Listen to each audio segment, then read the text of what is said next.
Jumpa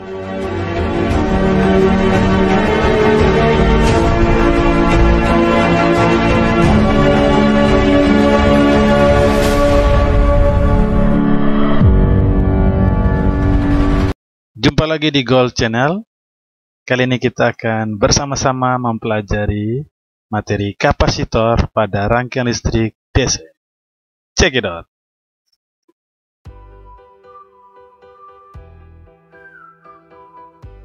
Bagaimana bentuk bagian dalam secara umum dari kapasitor? Kita misalkan sebuah kapasitor dengan nilai 47 mikrofarad. Bagaimanakah bentuk bagian dalamnya? Secara umum, bagian dalam dari sebuah kapasitor terdiri dari dua buah keping yang sejajar. Kita misalkan keping pertama dan keping kedua. Kedua keping tersebut memiliki ukuran yang sama dengan luas penampang yang sama pula. Kedua keping terpisah dengan jarak di sini kita misalkan D. Dan di antara kedua keping bagian dalamnya dapat diisi bahan dielektrik. Contoh dari bahan dielektrik, materialnya berupa bisa plastik, bisa kertas, bisa mika, bisa juga udara ataupun ruang hampa. Yang intinya, bahan dielektrik adalah bahan-bahan non-konduktivitas. Nah, setelah kita mengetahui bagian dalam dari kapasitor, kita harus juga mengetahui apa itu kapasitor. Kapasitor adalah kondensator, atau boleh dikatakan kondensator, adalah suatu alat yang dapat menyimpan energi atau muatan listrik di dalam medan listrik dengan cara mengumpulkan ketidakseimbangan internal dari muatan listrik atau komponen listrik yang mampu menyimpan muatan listrik yang dibentuk oleh permukaan, dalam hal ini piringan atau kepingan, yang berhubungan yang dipisahkan oleh suatu penyekat yang dinamakan bahan dielektrik. Pengertian lain dari kapasitor adalah komponen elektronika yang dapat menyimpan dan melepaskan muatan listrik.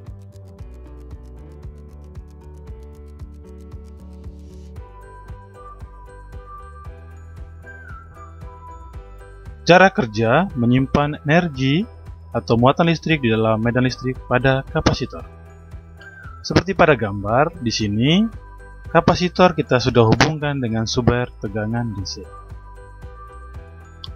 Jika kedua ujung plat metal diberi tegangan listrik, maka muatan-muatan positif akan mengumpul pada salah satu kaki elektroda metalnya, dan pada saat yang sama, muatan-muatan negatif terkumpul pada ujung metal yang satu lagi. Nah, kita misalkan kita dapat lihat, di sini kita dapat lihat yang merupakan kutub positif pada sumber tegangan adalah yang ukurannya lebih panjang, sedangkan yang pendek berarti potensial negatif. Nah, artinya yang dihubungkan dengan potensial positif atau potensial tinggi berarti keping tersebut terkumpullah muatan-muatan positif. Nah, sebaliknya, plat yang dihubungkan dengan kutub negatif berarti pada plat tersebut terkumpullah muatan-muatan negatif. Pulsa arus akan terjadi selama kapasitor belum penuh, artinya arus akan mengalir. Nah, begitu beda potensial antara kedua keping sama dengan beda potensial pengisi, kapasitor dikatakan penuh. Nah, keadaan ini dinamakan keadaan tunak atau keadaan mantap. Pada keadaan tunak, hubungan ke kapasitor adalah terbuka, artinya arus listrik DC tak dapat lagi melalui kapasitor. Muatan positif tidak dapat mengalir menuju ujung kutub negatif, dan sebaliknya, muatan negatif tidak bisa menuju ujung kutub positif karena terpisah oleh bahan dielektrik yang non-konduktif. Muatan elektrik ini akan tersimpan selama tidak ada konduksi pada ujung-ujung kakinya. Kemampuan untuk menyimpan muatan listrik pada kapasitor disebut dengan kapasitansi atau kapasitas. Kapasitansi atau kapasitas dapat didefinisikan sebagai kemampuan dari suatu kapasitor untuk dapat menampung muatan elektron.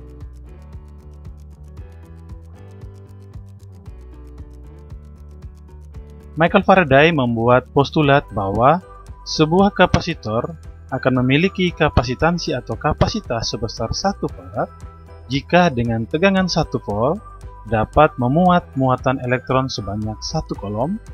Dengan rumus dapat ditulis C sama dengan Q per V, di mana Q adalah muatan elektron dalam satuan kolom dan C adalah nilai kapasitansi atau nilai kapasitas dari kapasitor dalam satuan farad, dan P adalah besar tegangan yang memiliki satuan volt.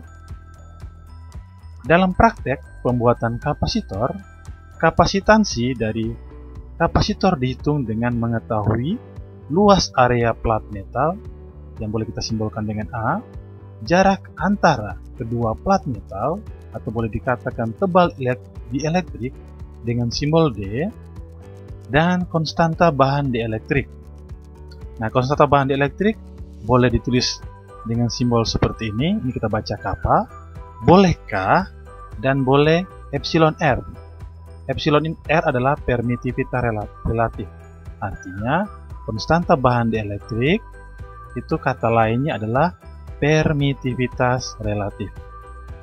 Nah, berdasarkan penjelasan tadi berkaitan dengan area, jarak, dan konstanta dari bahan dielektrik, dapat kita tulis rumus dari kapasitor sebagai C sama dengan epsilon atau permitivitas bahan kali luas dari plat dibagi dengan jarak antara kedua plat.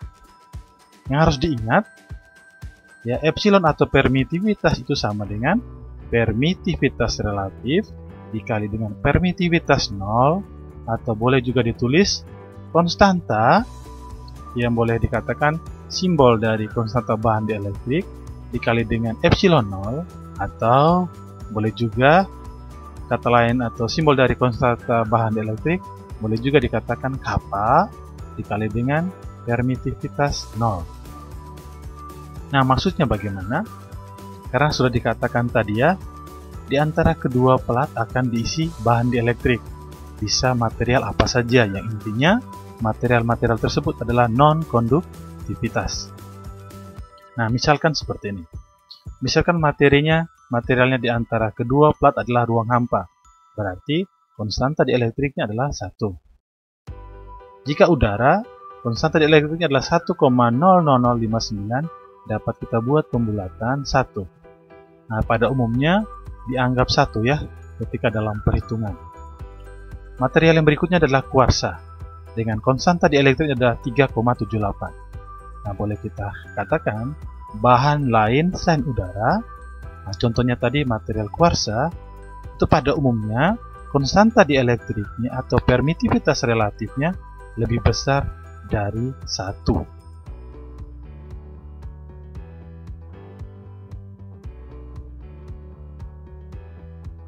Energi kapasitor. Kita perhatikan di sini, sebuah kapasitor kita hubungkan dengan sebuah sumber tegangan DC. Jika mula-mula kita belum menghubungkan dengan sumber tegangan DC, maka kita dapat katakan beda potensial pada kapasitor sama dengan 0. Nah, ketika dihubungkan seperti pada gambar, dihubungkan dengan baterai, maka muatannya menjadi maksimum. Seperti dapat kita lihat, berarti beda potensial pada kapasitor sebesar delta V sama dengan Q per C.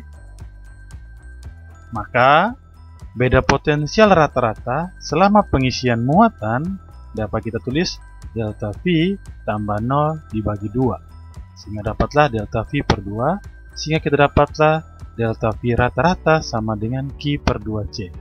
Ya, kita substitusikan dengan pada bagian 2 ya, baris kedua.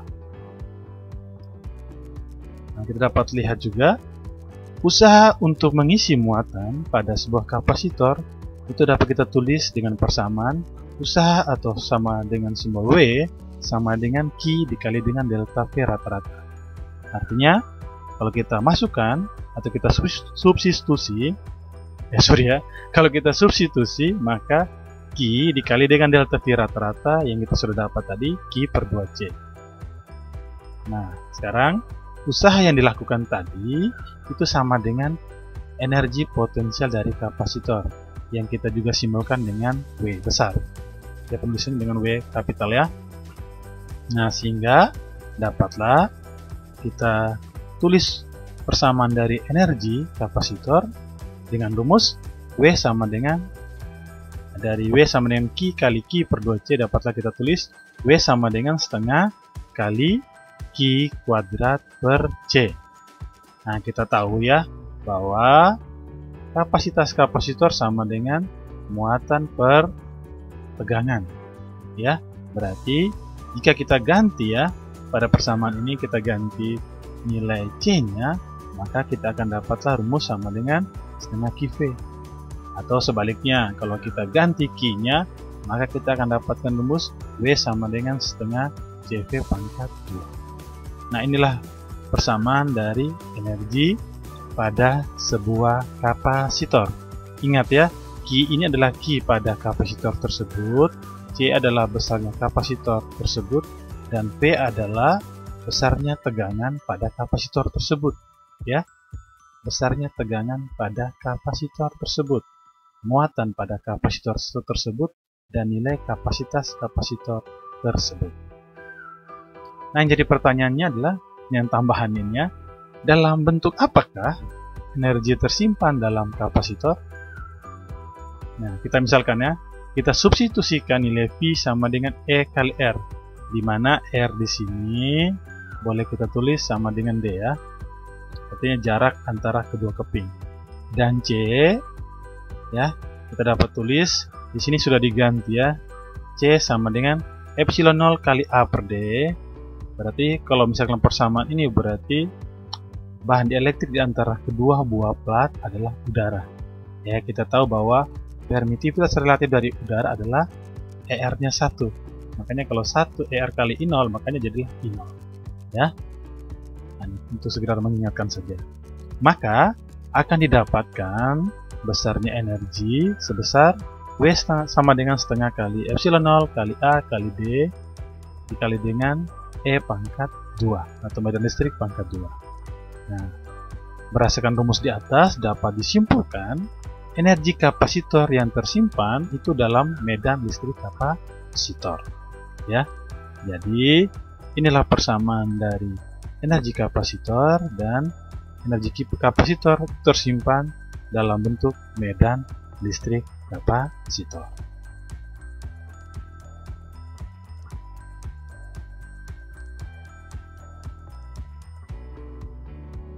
Aplikasi kapasitor. Yang pertama sebagai blitz atau boleh dikatakan kilat elektronik pada kamera. Yang kedua dapat memilih frekuensi pada radio penerima. Yang ketiga dapat memisahkan arus bolak-balik AC dan arus searah DC, di mana arus searah akan ditahan pada kapasitor dan arus bolak-balik hanya dihambat. Yang keempat sebagai filter pada catu daya.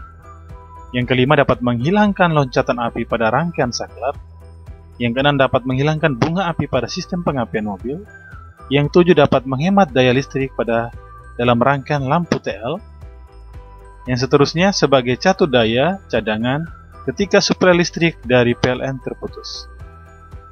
Dari sumber Wikipedia mengenai aplikasi kapasitor, kapasitor tegangan tinggi di mana induktansinya rendah, ini dinamakan bank kapasitor, digunakan sebagai sumber energi untuk detonator kawat peledak atau detonator sniper dalam senjata nuklir dan senjata khusus lainnya. Sehingga dapat kita simpulkan secara umum, kapasitor memiliki aplikasi dalam bidang listrik dan elektronik. Nah, kapasitor digunakan dalam aplikasi filter, sistem penyimpanan energi, motor starter, dan perangkat pemrosesan sinyal.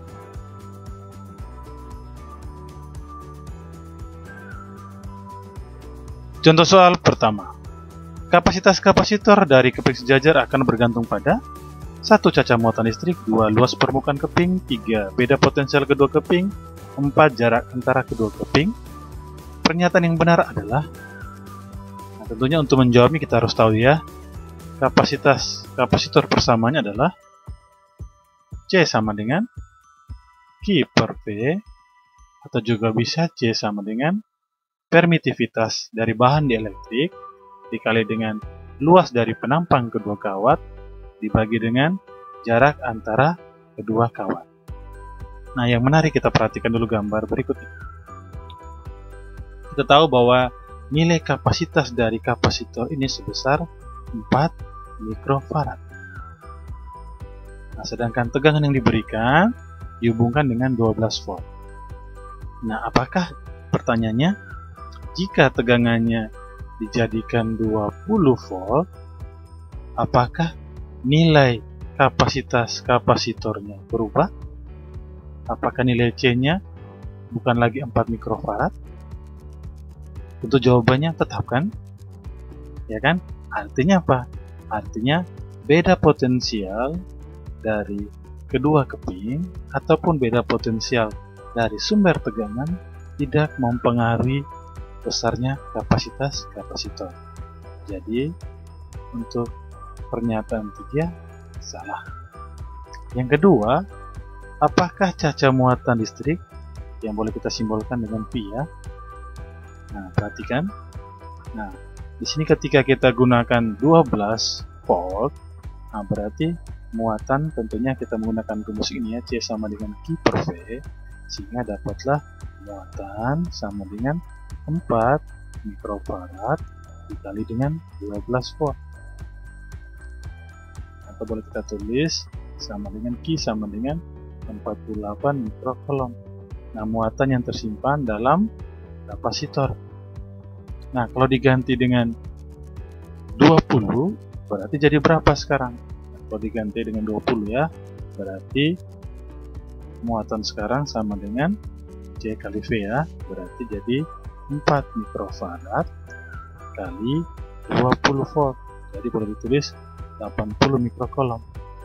Nah, pertanyaannya adalah apakah nilai kapasitas kapasitornya berubah? Tentunya tidak.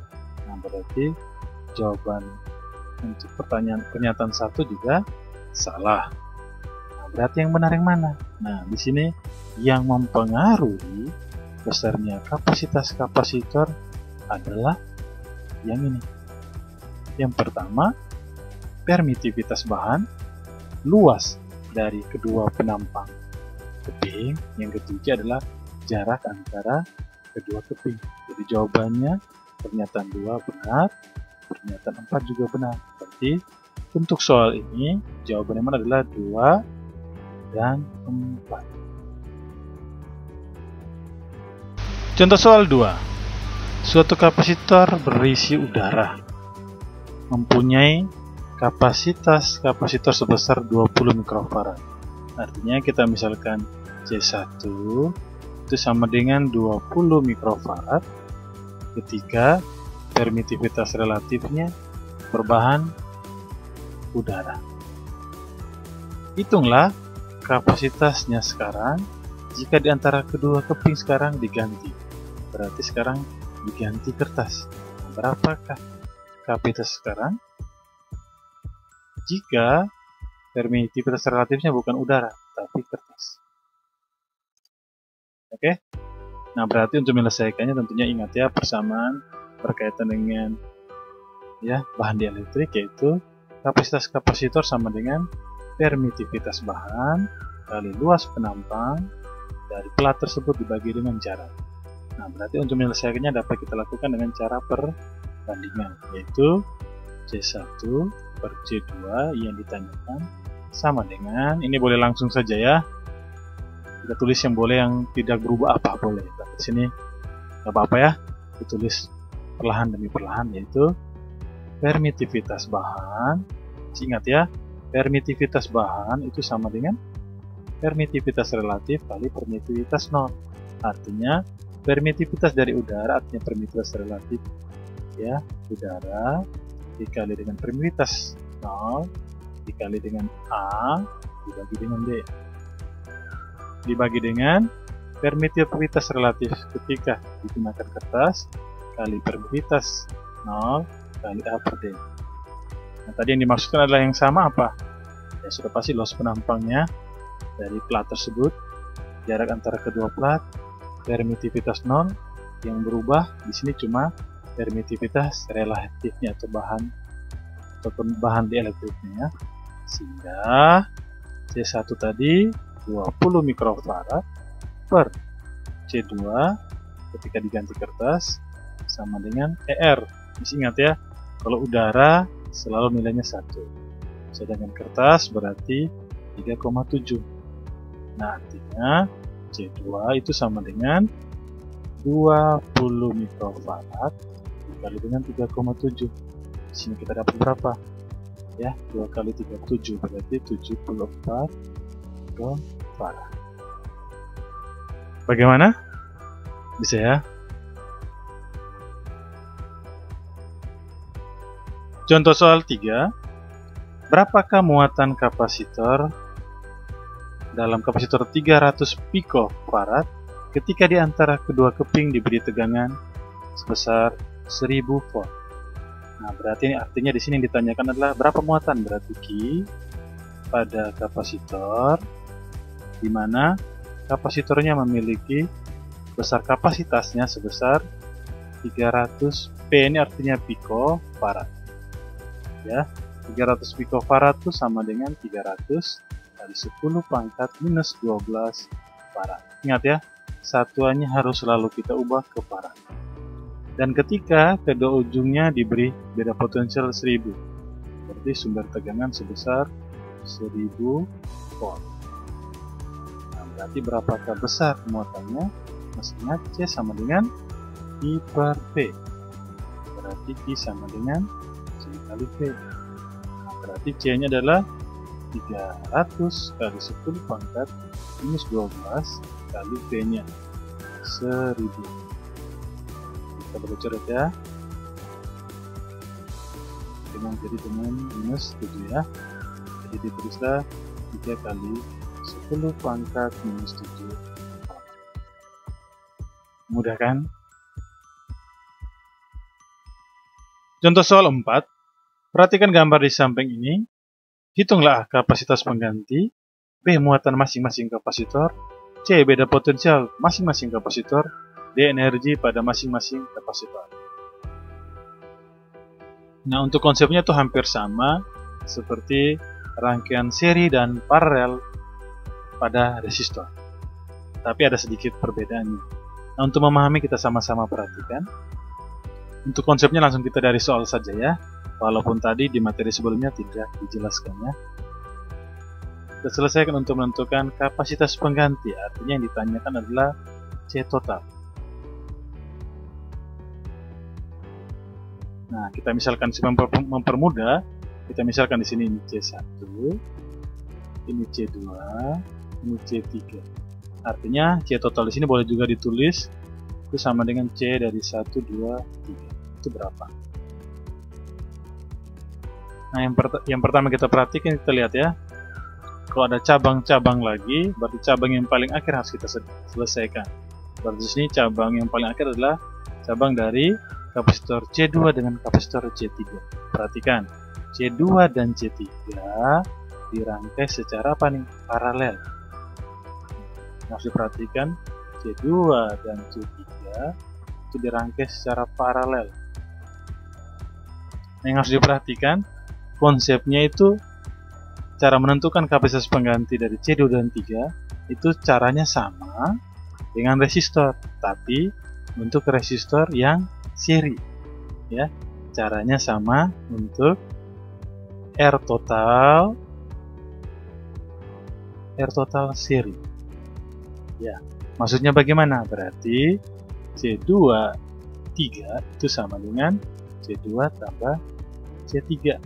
Berarti jawabannya adalah 7 ditambah 5. Jadi sama dengan 12 mikrofarad. Nah, gitu maksudnya. Nah, setelah itu kita lihat lagi hubungan selanjutnya adalah C1 dan C2 dan 3. Kita lihat hubungannya secara seri. Nah, artinya persamaannya itu sama seperti R total paralel. Oke, maksudnya bagaimana? Nah, maksudnya seperti ini. Jadi, seper dari C123 itu sama dengan seper C1 tambah seper C23.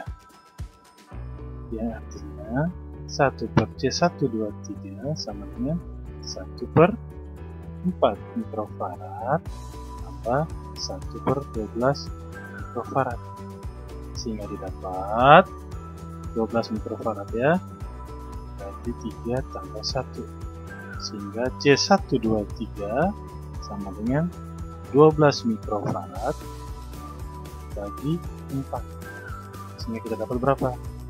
3 mikrofarad. Nah, C totalnya itu sama dengan C123, jadi sebesar 3 mikrofarad. Bagaimana untuk menentukan kapasitas pengganti? Bisa ya? Nah, konsepnya seperti yang sudah dijelaskan tadi. Untuk menentukan muatan, beda potensial, hingga energi pada masing-masing kapasitor, dasar yang paling penting adalah kita harus menentukan dulu besarnya kapasitas pengganti. Nah, untuk menentukan muatan masing-masing kapasitor, kita perhatikan C total. Ya, C total di sini adalah 3 mikrofarad. Nah, artinya di sini kita ganti warna ya. Artinya berarti V total berapa pada kapasitas total? Nah, berarti V total itu sama dengan V sumber, yaitu sebesar 12 volt. Nah, perhatikan. Nah, V total sebesar 12 volt. Berarti berapakah Q total? Nah, Q total masih ingat ya? Rumusnya C sama dengan Q per V. Oke. Sedangkan rumus energi sekalian aja ya. Energi sama dengan kita pakai setengah CV pangkat 2. Boleh ya. Boleh setengah Q kuadrat ya. Per C juga boleh. Oke. Nah, sekarang kita lihat. Berarti Q total berarti sama dengan C dikali dengan V kan. Berarti 3 dikali dengan 12. Jadi berapa nih? 36 mikrocoulomb. Nah, sekarang untuk menentukan muatan beda potensial dan energi, ini sekarang alur maju sampai dapat lagi total. Nah, sekarang kita mundurkan alurnya. Perhatikan ya. Kita perhatikan sekarang, maksudnya adalah C1 ya dengan C23 ini kita perhatikan. C1 dengan C23 itu dirangkai secara apa? Seri kan? Nah, kalau dirangkai secara seri, konsepnya sama seperti resistor yang dirangkai seri.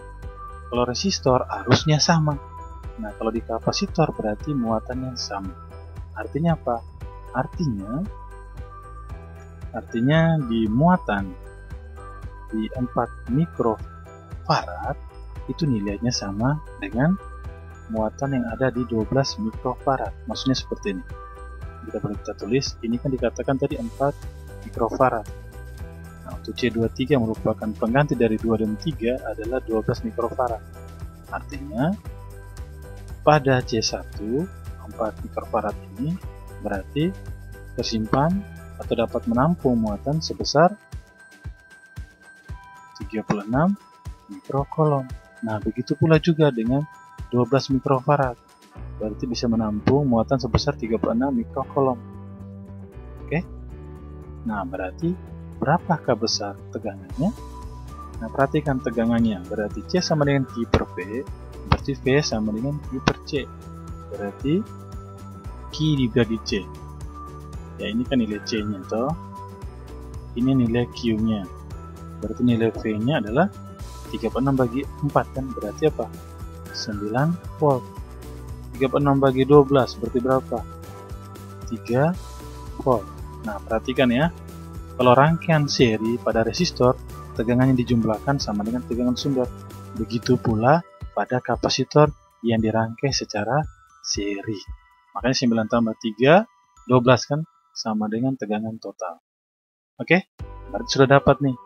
Ya, muatan dan beda potensial pada C1 dan pada kapasitas pengganti dari 2 dan 3. Oke, setelah itu kita kembali mundur kan, kita mundur. Nah, kita perhatikan sekarang. pada C2 dan C3, yaitu 7 dan 5 ini dirangkai secara apa? Dirangkai secara paralel kan, 2 dan 3. Artinya apa? Artinya apa yang sama sekarang? Nah, seperti pada rangkaian resistor paralel, itu sama juga pada kapasitor yang dirangkai secara paralel. Artinya kalau paralel berarti tegangannya sama. Berarti yang kita gunakan adalah pada 12 mikrofarad, 36 mikrocoulomb dengan 3 volt. Karena kita tahu bahwa rangkaian paralel adalah tegangan yang sama, berarti di 7 ya, di 7 mikrofarad berarti tegangannya sebesar 3 volt. Nah, berarti di 5 mikrofarad tegangan juga sebesar 3 volt. Artinya berapakah muatan? Muatan berarti C kali P kan, berarti 3 kali 7 berarti 21 mikrocoulomb. 3P berarti berapa? Ya, di 5 mikrofarad berarti muatan sebesar 3P berarti berapa nih? 15 mikrocoulomb. Nah, kalau kita jumlahkan, hasilnya sama dengan Q pada kapasitor pengganti 12 mikrofarad.